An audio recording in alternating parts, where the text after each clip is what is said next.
Just watch your step as you're coming up here. And then when you get over towards the witness stand, if you could just put your left hand on the Bible and raise your right hand for me.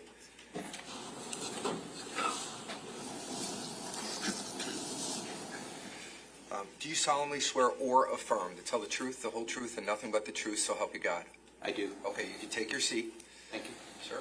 And once you're comfortable, can you tell us your full name and spell your last name, please? It's James Prichett. That's P as in Peter, R-I-T-C-H-E-T-T.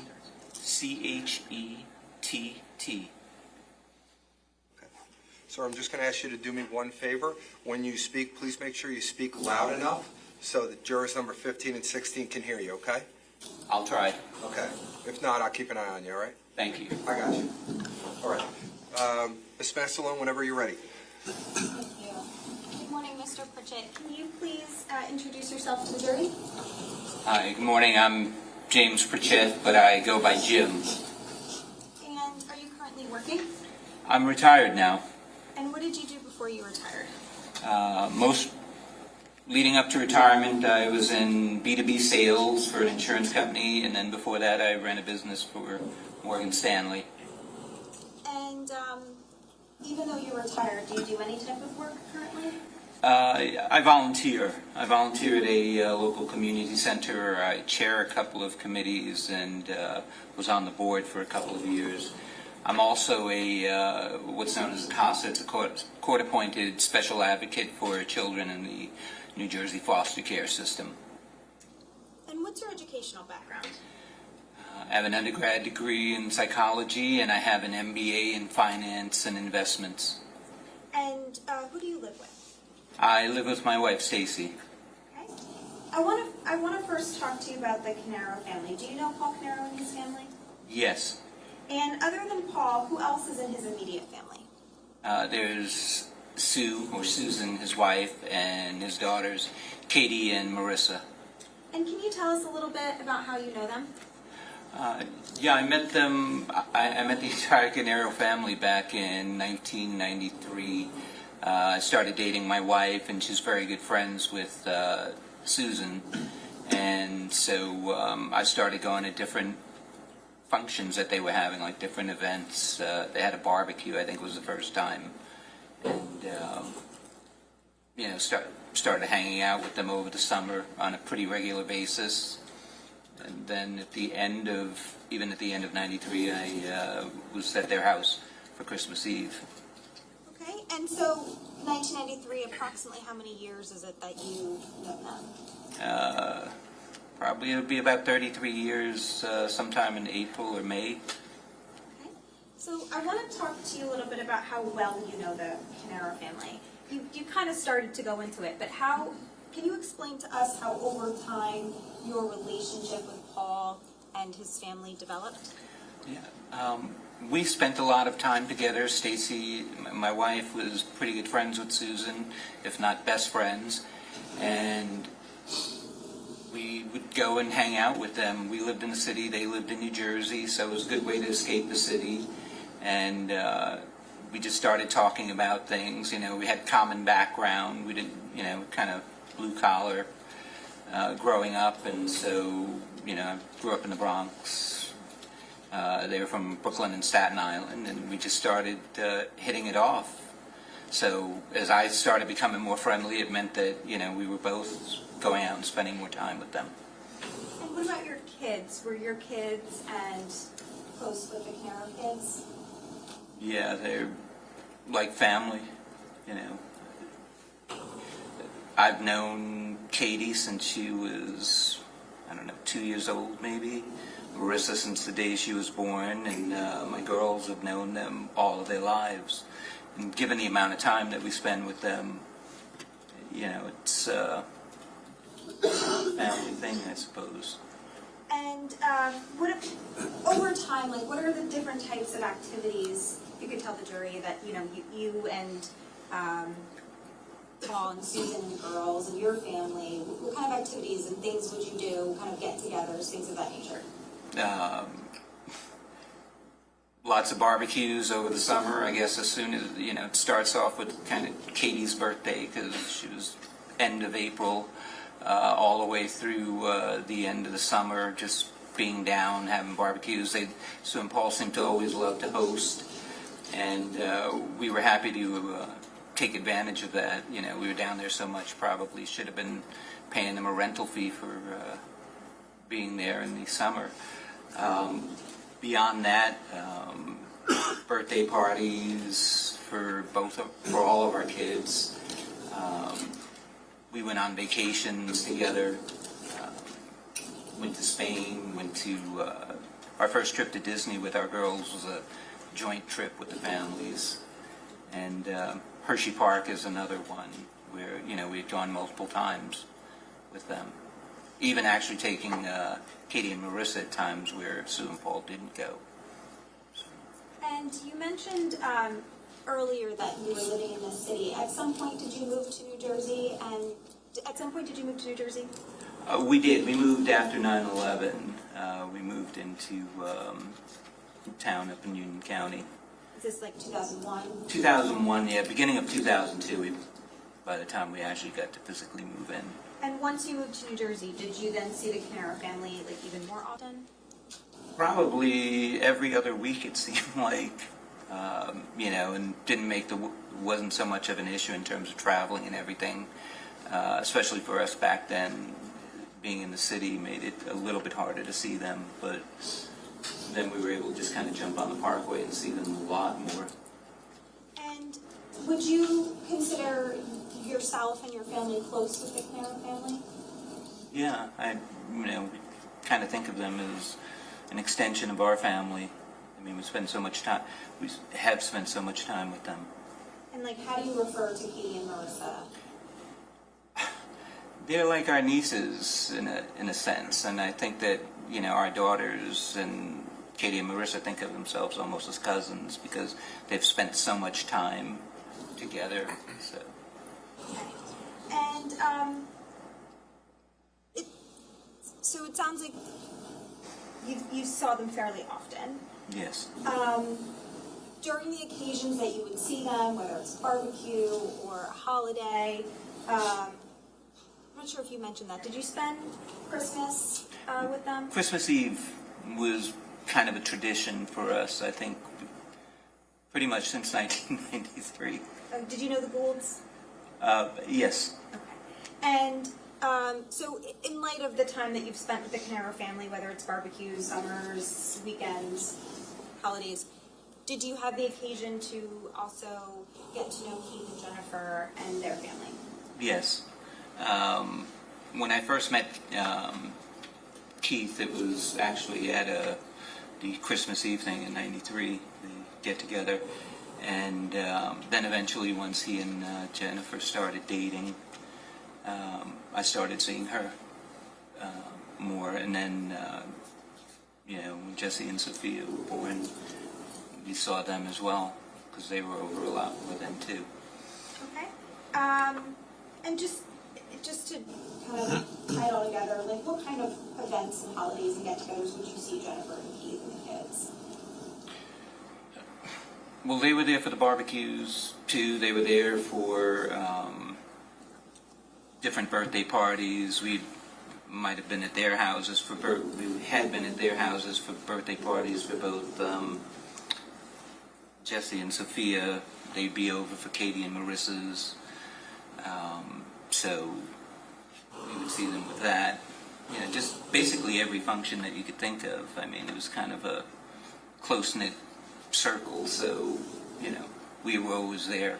Did you go to their wedding? We did. And so based on how well you knew the Caneiro family and how well you knew Paul, how would you describe Paul? Paul's smart, level-headed, very loyal in a sense, and I guess giving.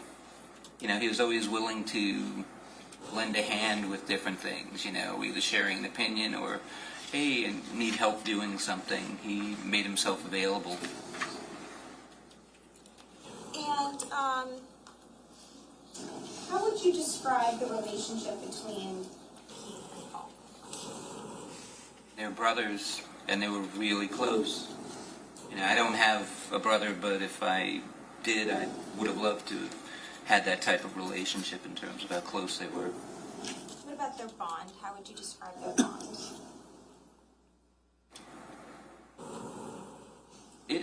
They were close, and it was kind of the Caneiro brothers against the world, whether it was just sitting there, you know, talking about something, you know, or having a discussion, or if they were, you know, in business, same sort of thing. Just, you know, them against the world. They were just really close and loyal to one another. And what about Paul's relationship with Jesse and Sophia? What can you tell us about that? I know Paul loved both of them. You know, like having grown up with daughters, you know, Sophia was just, you know, another beautiful little girl, and, you know, he loved Jesse. I thought that he was a calming influence on Jesse, and I don't know, it seemed like there was a special bond between the two of them, because he was really the only little boy out of the group, Paul and Susan having girls, myself having girls. He was the only kind of boy in the mix for a while, so. Thank you. Now, focusing on a little bit of their business relationship, are you aware of the two businesses that Paul and Kate own together? Yes. And have you ever been to the business's location in Homdel? Yes, I have. And what about the one in Asbury? Yes, I spent time there too. And you mentioned you spent time there. Can you explain that? Yeah, I had left Morgan Stanley in 2010. I was trying to figure out what I wanted to do next. And Keith and Paul had offered me office space, and while I kind of figured out what I was going to do there. And so I got to spend significant time at both the Homdale office and at the Asbury Park office. And when you were there, did you have the occasion to interact with Paul and Keith? Yeah, on a pretty regular basis, I did. And so how would you describe their business relationship? It was good. They worked together. They complemented one another in terms of the skill sets. You know, they kind of understood that, again, I guess I said this before, but it was them against the world. They were going to do what they needed to do to figure out how to make the business work best and to be able to succeed. And how would you describe Paul and Paul's way of communicating? Paul's always been a bit more measured, level, kind of direct about it. He didn't, you know, he was more reserved, I suppose. Was he more emotional versus logical? No, he a lot more logical and even about things. What about Keith's way of communicating with Paul? Keith was animated in general. It was just kind of his style where, you know, he would challenge a certain notion or presumption. You know, if they were doing something with the business, he'd want to know, well, can you explain to me how this works or something? And, you know, but it was like almost throwing down a gauntlet for responses to problem solve. So was his approach more logical or more emotional?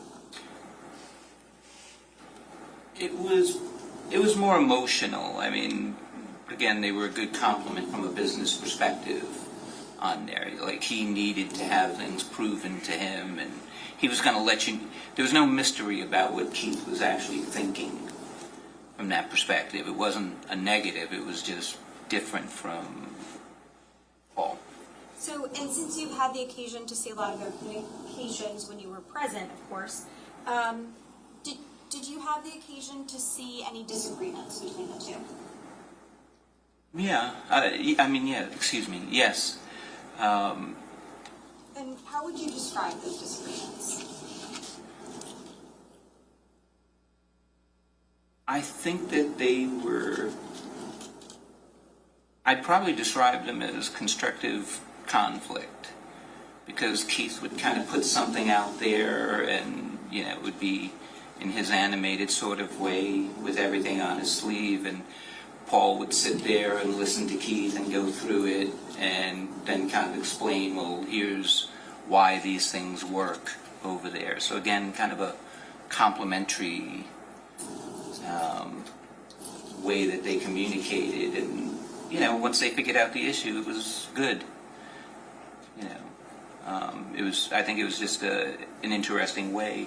It's not as corporate, I would say. Like, having worked in the corporate world, every idea is great, even though it may not be, but every idea is great and everybody's opinion matters. But you don't have that same sort of thing in a smaller business, and I think that they were really effective in that sense. Okay, and as far as their relationship as business partners, how would you describe their partnership? They were partners. They were equals, I guess. It was a 50-50 partnership in the sense of how they did the business. Paul might have been maybe a little bit more technical than Keith, but they were equals in the business, and that's the reason for a lot of the discussions that they had.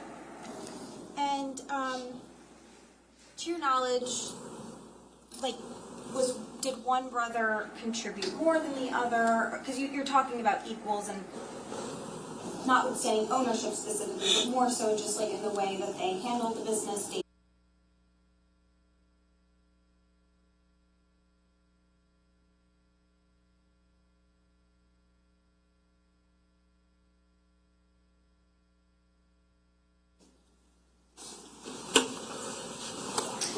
We're going to just ask a different question.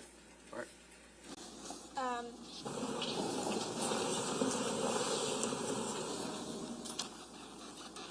When you were at the, you said this was around 2010, 2011 or so? Yes.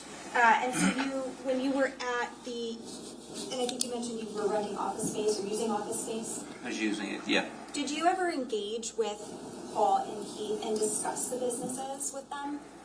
Yes. And without saying what was said, can you just talk generally about, just the types of things that you guys would discuss with respect to the businesses? I was getting ready to say typical, but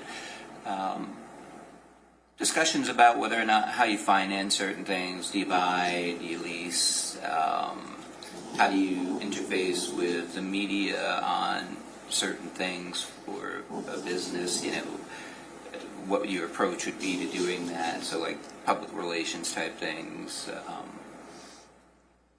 Just different issues where there's two different viewpoints, but specifically, finance, marketing. And so were you sitting with them in the same Yes. room having discussions? Yes. And were they asking for your opinion? Were you consulting with them? They asked me what I thought, given some of the experience I had out in the business world. Could be hey, is it better to just own something outright, or are we better off leasing and financing something, or, as I was saying before, the issue of how do you interface with the media on certain things without getting too into detail. There was an issue of bed bugs, and there were different interviews going on, as an example of something. You're talking about the pest control business? at that Yes. point? Okay. Now, so just based on your observations during this time where you're watching the brothers communicate and watching them discuss the businesses, did it seem like they were taking equal part in the conversation? Yes, they did. Okay. And based on what you were able to observe from the day-to-day while you were there, was it your impression that the brothers were working together? Was one brother doing more than the other, or were they doing Judge, it? the same question from before, and I don't know what time we're talking about. And it's leading. So I'll allow you to ask a different question, but Mr. Decker is correct. Are we talking about 2010 and 11? I'm not really sure. Right, during the time that you were there, at that time, and you were sitting with them and talking with them, the question is just, how did you observe them as business partners as far as being equals? Well, when there were issues that needed to be resolved, they relied on one another. They sat down and talked about how they should approach something. So just in that sense, it appeared to me that they were equals because they didn't make a significant decision without consulting with the other. And based on your understanding, like, what were the roles within the business? Paul was, in my estimation, like, he would have been like a COO or something, understood how the business worked, what the administrative ends of the business were, as well as some of the technical stuff. And I'm gonna fast forward a little bit. Okay. So when Keith went back to school, how did Paul handle that situation? He was good with it. I mean, it meant that he was doing a little bit more of the day-to-day because Keith was in school with class, but he seemed to be fine with it. I think he was happy for his brother for Keith because it was important for Keith to go to school, and he was going to Columbia, and so there was a lot of prestige with that. And Keith felt good about himself doing it. So, and I think Paul felt good for Keith at that point. And so was Paul supportive? Absolutely.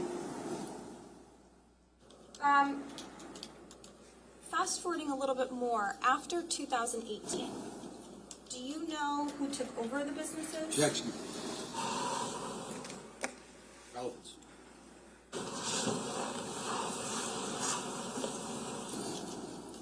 Can I see the attorneys? 2018 is a pretty long amount of time.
Ms. Massalone, when you're ready.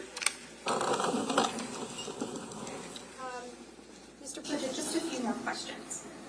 So, I think the question we left off was, after November 20th of 2018, who took over Keith and Paul's businesses?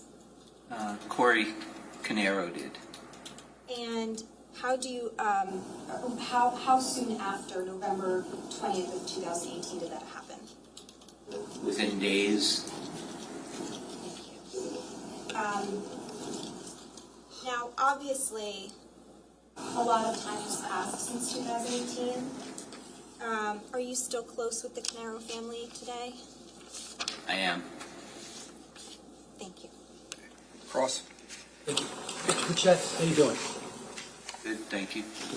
Just want to ask you, those questions you were just asked, I mean, somebody had to take over the businesses, right? To make sure that people got paid and customers got serviced, correct? Yes. Correct. Am I right? Yes. Okay. Now, you talked about, a couple of times, talked about how Keith and Paul were partners, right? Yes. They were partners in Square One, right? Yes. And also in EcoStar, right? Yes. And you also referenced when you said partners, you said 50-50, right? Yeah, in terms of being equals, I don't know if there was a partnership mix or anything like that. I just know that they behaved as equals. Okay. They behaved as equals, correct? And are you saying you don't know who owned what with, let's just say, Square One in particular? Who owned what percentage? No, You don't know? I don't. Okay. And EcoStar, you don't know either? No. Now, you were talking about the Homdel office, Square One, right? That was a while ago, right? They were there in 2010. Yeah, 2010. And then they moved to the Asbury Park office later, correct? Yes. Okay. So were you saying that you were using an office in just Asbury Park or in both? Actually, both. Okay. What year did you retire? Officially last year in 2025. Now, you were asking some questions about Paul being very level-headed, right? Yes. You said that, right? And you said Keith was more emotional, right? Yes. Kind of always knew what he was thinking based upon the way he interacted, correct? Yes. You said something about like he wore his emotions on his sleeve, right? Yes. Okay. Did you ever, did you ever have the opportunity to view text messages or chats between Keith and Paul? No. Okay, you didn't read their messages, right? No. You didn't read the emails from Keith to Paul and Paul to Keith, right? That's correct. Okay. And you weren't privy to their phone calls, right? No. Each other. No. Okay, like you weren't overhearing Keith call Paul or Paul call Keith, right? I might have, but nothing specific. You described Mr. Caneiro, Paul Caneiro, as being loyal, correct? Yes. You also said at times he was always giving, right? Yes. Okay. Is it fair to say that you're not aware of any times that he was actually taking? Objection. I'm going to allow it. I'm not sure I understand what you're asking. Were you ever made aware of times when Paul Caneiro was taking financially from Keith Caneiro? Objection. I'm going to allow it. No. You said no? I said no. I'm sorry. Honestly, I just wasn't sure. Somebody coughed. And it wasn't me this time.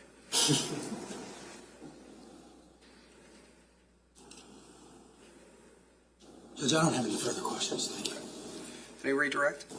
Judge, can we approach? Sure you can.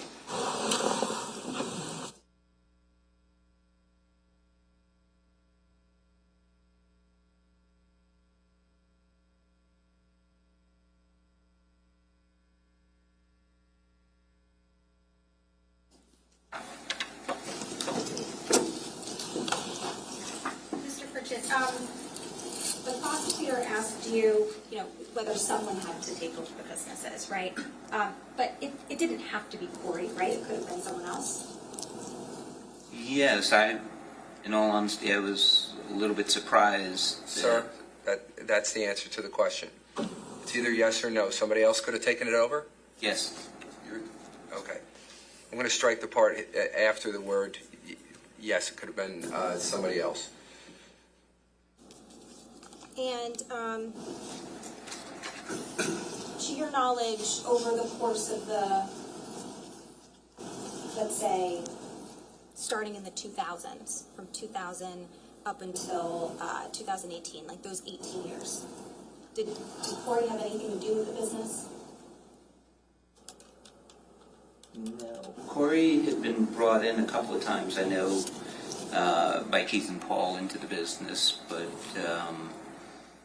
it didn't really work out, and they wind up having to let him go from that. And was this prior to 2000? Probably late 90s and then maybe early 2000s. I try to cut, there's a couple of instances. Okay, thank you. Anything else? No, Judge, thank you. All right, sir, you can step down. Thank you. We appreciate your time. Ms. Messalone, when you're ready. Thank you, Judge.